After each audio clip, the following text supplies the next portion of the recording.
Here's a tag I most recently found on YouTube. It's called the Mixed Girl tag, and I thought it might be interesting to answer it because if you're of multiracial heritage like myself, these questions might be of interest to you. So let's just get started. The first question is, what are you mixed with? So I'm half Chinese and 1/4 Irish and German. So I don't know if by looking at me you might think I'm more white or more Asian, but typically it's a toss-up, but generally I've been getting Asian more so lately. My dad is Cantonese, so I have a Chinese last name, so that also might trigger people to think that I'm more Asian than I am. Question number 2 is, what ethnicity have you often been mistaken for? So growing up, I used to be a lot more tan, so I would actually purposely go out in the sun and tan and use tanning lotion and everything because I wanted that white girl super tanned look. So back then, people used to think I was Hispanic or Hawaiian. So I really think it's because of the tan and also perhaps the way I dressed back then, but that was quite a few years ago, and now they don't really guess that, they just guess white or Chinese. So question number 3 is your hair curly or straight? My hair is naturally kind of wavy. I actually straightened my hair a bit, so I do prefer it to be really super straight, but that's not naturally how it is. It's more of like a slight wave. Question number 4 is, was coming from different backgrounds challenging when growing up? Well, I could say with regards to freedom and stuff, like as you're growing up in high school, the white side of the family is usually more lax and lenient, and the Asian side is more harsh and, well, maybe not so much harsh, but just really rigid and strict. So that's the side that my dad is coming from. It was pretty strict, and we of course had curfews that we had to comply with, and it was before midnight, especially in high school. So question number 5 is, which backgrounds do you embrace the most?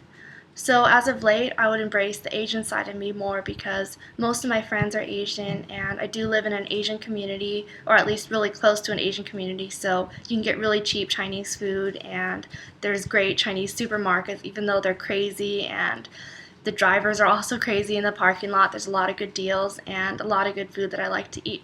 So question number 6 is, have you ever been teased for being different?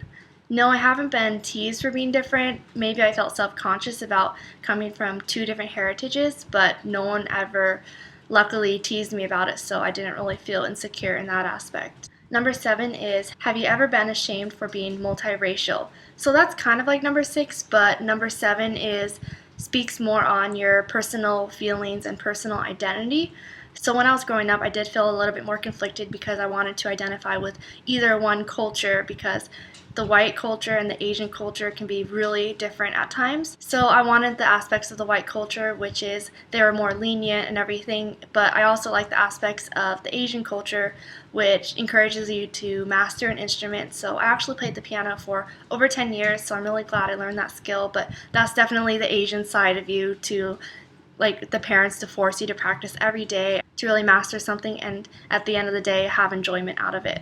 Number 8 is, do you feel that being mixed has its benefits? Yeah, I do think it has its benefits because people in college used to say being mixed gives you the best of both worlds, and I used to always take it lightly. I'm like, okay, great, that's a nice compliment and everything. But I do like the unique look that I have from it. Being half Asian means you have traits from your mom and your dad, which are both separate and kind of conflicting at times. I do think it has its benefits because I enjoy how different I look compared to other people at times. Number 9 is, what makes being multiracial a beautiful thing? So this is kind of a generic or weird question to answer because everyone's definition is different, but I think a beautiful thing about it is when 2 cultures come together and the child will get to experience both cultures, hopefully, if there's good family relationships with extended family and such. I think it's really great to experience both sides of the family. Number 10 is, any advice to someone who struggles with their multiracial identity? So any advice that I would say to someone is, well, of course, everyone's just going to say just to embrace it, but seriously, like, everyone's different and you all have your strengths and weaknesses, and really it's best to work with what you've got and don't try to change to mold to one culture too much, even though of course I've gone through my time periods where I tried to be super Asian. There was one time period where I loved everything Korean. I wanted to learn Korean and actually did learn a bit of Korean. I only wanted to eat Korean food when we're eating Asian food. I wanted to live near K-Town and everything, so I was really obsessed with it and I wanted to be Korean so bad. And then after that, I wanted to be more Chinese and learn Mandarin, learn Cantonese. So there's a lot of phases that people go through, but I don't think there's anything wrong with that. It's just part of the growing up process. But any advice to anyone who struggles with it would be just to embrace it and to work with what you have and enjoy your life. As always, thanks for watching and see you in my next video.